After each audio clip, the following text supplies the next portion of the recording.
Hey everybody, welcome back to BK's Bullets. We are here talking Batman issue 50, the wedding issue between Batman and Catwoman.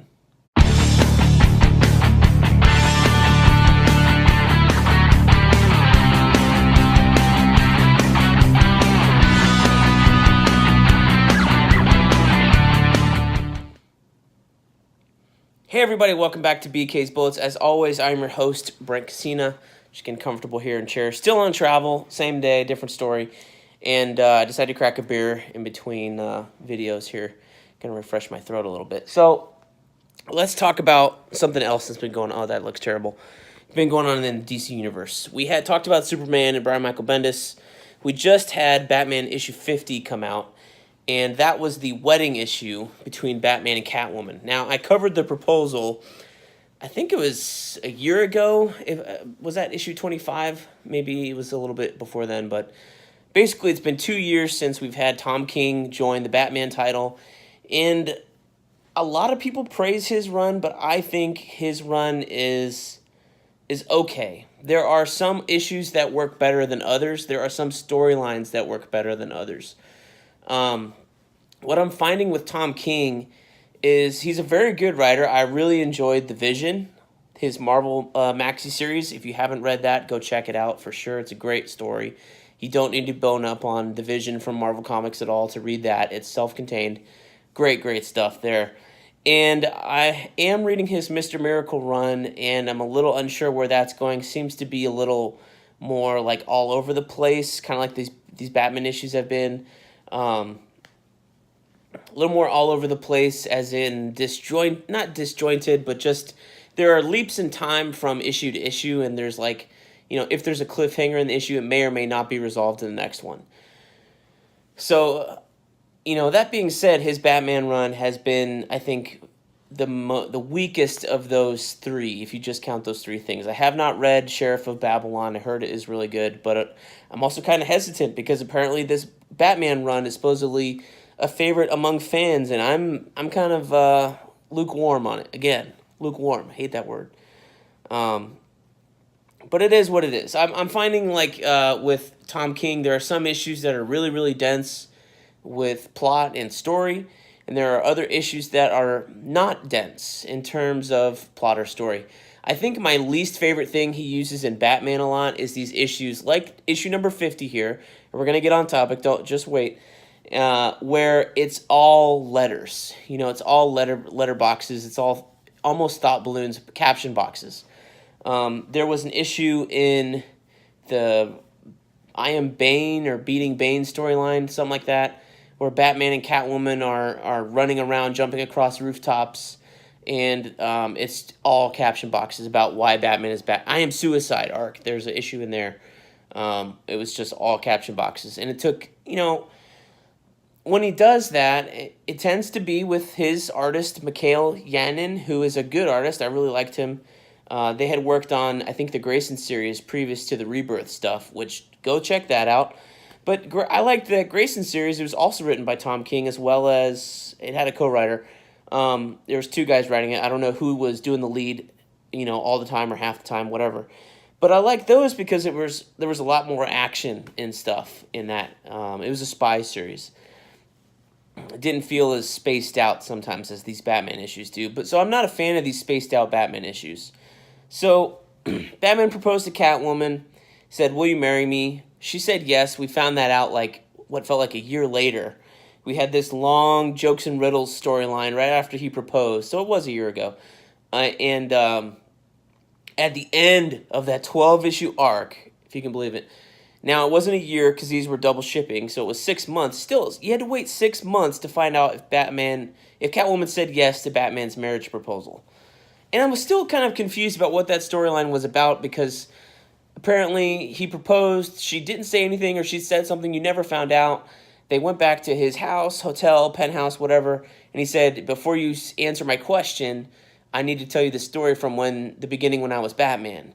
And the thing was, he inadvertently pitted Joker and Edward Nygma against each other and felt guilty for the murders that happened. I don't know if Batman's ever felt that guilty before.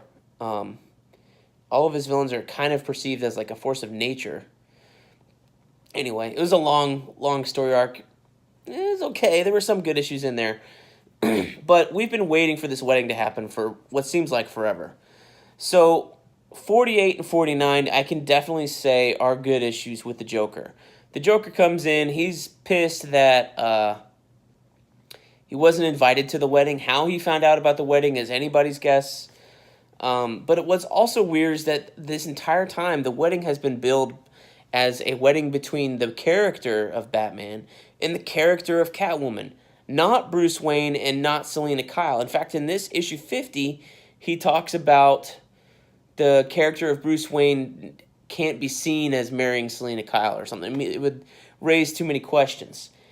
And I know that in Batman lore, and one of the things I like about Batman lore is that it's always perceived that Batman is the true persona, that the Bruce Wayne persona is something that's put on, but I think there's still a gray area in between. Like, when you're wearing the bat suit in the Batcave with your cowl off, that's the true person. That's the true soul right there. And when you put the cowl on, you kind of turn up the aggression a little bit. You're out there beating bad guys up. And when you put on the tuxedo or the party boy shirt, you turn that aggression way down and you turn up the charm. But that true persona is the one that's talking with Alfred in the Batcave, getting his meal served on a platter. To me, that's the true Batman. So for this wedding to be between the Batman persona and the Catwoman persona is really weird because Selina Kyle doesn't really have a Selina Kyle and Catwoman persona. She's kind of like one person. You know, she's got goggles on. They kind of mask her identity, but it's a known fact throughout the criminal world that Selina Kyle is Catwoman. It's not a mystery. So what exactly is this big secret for? It's unclear. But anyway, the thing about this wedding issue, it got spoiled on purpose by DC in the New York Times, I think on the Monday last week before the issue came out last Wednesday. And Tom King was on Twitter going, "Oh, spoilers are out there. Oh no, I'm torn. I'm really disappointed." It's like, shut up.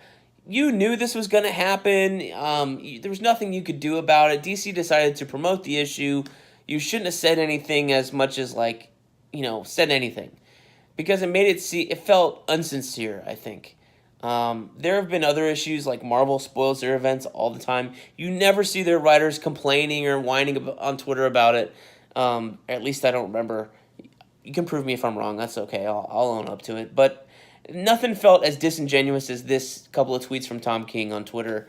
Complaining that his story had been ruined or spoiled. I mean, the truth of the matter is that the issue was going to piss off a lot of people probably, and DC wanted to temper the rage maybe by spoiling it and letting everybody know ahead of time that they don't actually get married this issue. The funny thing is, there was also an issue, I think, the week prior, X-Men Gold number 30, where it was billed as the wedding between Shadowcat, Kitty Pryde, and Colossus, Peter Rasputin, longtime lovers in the comic book world. And those characters actually didn't get married either. And then a week later, this comes out, and they don't get married either. And both things were kind of a weird reason. I can't remember the reason why the X-Men characters didn't get married. But this one here, this issue is an extra-sized issue. It says it on the front. 45 pages by my Comixology count, including the cover, so 44. Oh, maybe not. Where's the beginning of the issue? Okay, page 1 is on page 6. So let's call it 40 pages. Normally they're 20, 22 in length. But extra-sized issue, and again, it's one of those issues where it's a letter to somebody. You know, there are two dueling letters here. Batman writes a letter to Catwoman. Catwoman writes a letter to Batman. And as you find out, the Catwoman letter is actually kind of his, "Here's why I left you at the altar" letter. And the ultimate reason why she says she cannot marry Batman is because somebody puts in her head, at least she can't marry it yet. Apparently this is a 100-issue story that Tom King's got planned out for the next 2 years. So 4 years total. So maybe they'll get married in issue 100. Who knows? But anyway, her sidekick, Holly Robinson, puts in her head, can Bruce really be happy if he's married to, can Batman exist if Bruce is happy? That's the main question. And Catwoman decides Batman cannot exist if Bruce is happy. Therefore, she needs to be the hero and sacrifice her happiness and Bruce's happiness so that Batman can continue to exist. Now, let me sit up here and get this camera a little less shaky. I'm sorry. That is complete crap. That is complete crap. There's no way, if happiness was truly a thing that ruined Batman being Batman, if that was the case, then you guys would not have been in love these past, when did they really get together in Hush? 2003? 15 years kind of thing. They've been off and on for 15 years almost. Even longer if you really want to go back to the very beginning. There's no way you guys would have been off and on this hot and heavy in the last 15 years or since Catwoman issue 1 of the New 52 where they had sex on a rooftop. Thanks, Judd Winnick, for that image. We'll never get that out of our heads. There's no way if his happiness couldn't exist with him dating her or sleeping with her, whatever, being in love with her, that he couldn't stop, had to stop being Batman. He's been in love with you for the past couple of years, arguably a long time. Comic book wise, I don't know how long, but in the comics, at least since when the New 52 launched, 2012, I don't know, a long time. So it just rings false, man. It just rings false. And I think the thing that people hate the most about these types of issues is that they hype it up so much. It's going to be this, it's going to be that. And then the actual event of the issue doesn't happen. You know what would have been more surprising is if this wasn't billed as the wedding issue and you knew the wedding was taking place at some point in time and then they decided to call it off. That would have been a bigger surprise. But DC's been hyping it. All the alternate covers have wedding dresses on them. In fact, half this book is pinups from other artists from the Batman universe, and some of them are good, some of them are okay, some of them are a little bad. And it's all Batman and Catwoman making out with each other in every different eras and stuff like that. That is kind of cool to see. But, I don't know, it just rings false, and I feel a little ripped off that, a third, 2/3 or more of this book are pinups with a bunch of caption boxes. And I got to read these letters instead of really seeing a conversation between Batman and Catwoman why she doesn't want to marry him. She takes the coward's way out, doesn't tell him to his face, writes him a letter, and takes off on a rooftop. And apparently this is going to be picked up later on in another Batman arc or something like that. But we don't know if Batman's even going to deal with it. Tom King will probably do a time jump and we'll never hear about it again. I don't know. So I think that's why, since they don't end up getting married at all, that's why DC spoiled the issue, because they didn't want people really upset thinking, oh, this is bullshit, it's false advertising. But it is false advertising. Here's the cover on here says, The Wedding. Batman, The Wedding. Extra-sized anniversary issue. Let's scroll down on the cover there. You are cordially invited. Right at the bottom. Cordially invited to nothing. That does not happen in the issue. False advertising. She tries on the dress shortly, takes it off. Kiss? No kiss in the issue. I don't know. Real disappointed. So I'm still lukewarm on this Batman run from Tom King. It may be longer right now in terms of number of issues.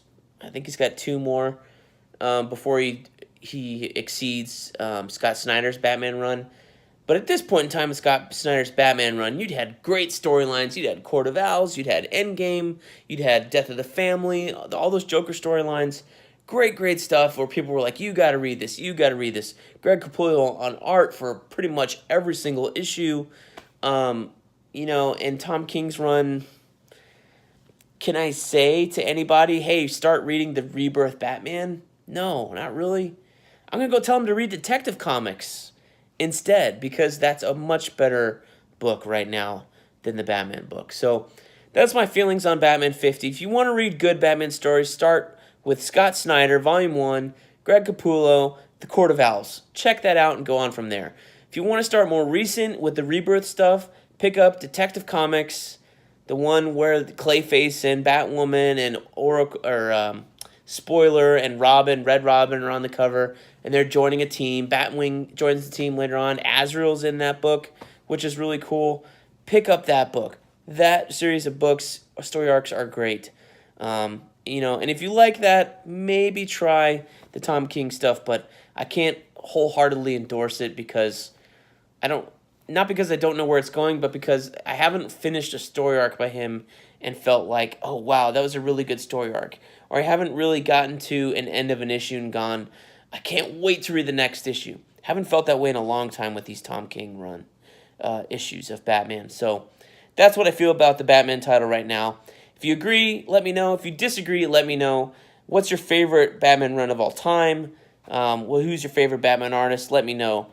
And let me know what you think about Batman and Catwoman actually not getting married. Do you think Batman can be married and still be Batman? Do you think he can be happy and still be Batman? Let me know in the comments down below. And thanks always, you guys, for watching. Please like, comment, subscribe, and I'll see you guys next time in the Funny Pages.